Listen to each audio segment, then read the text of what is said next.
তো দুপুরবেলা সবাই ঘরে ঘুমাচ্ছে যার যার মতন, আর আমি সারা বাড়ি এই দেখো পাহারা দিচ্ছি।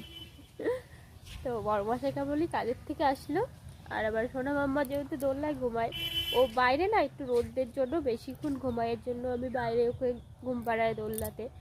তো ঘরে ছিল দোলনা, আবার বাইরে নিয়ে আসা হয়েছে যেহেতু ওখানটায় রোদ থাকে তার জন্য।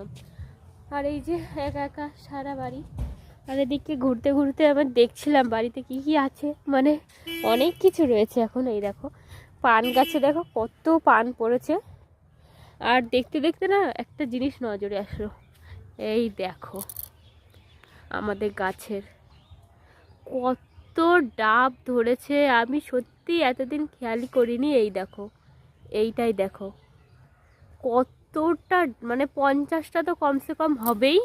দেখো ওই দেখো, আর এই সাইডে দেখো অনেক কটা ধরেছে।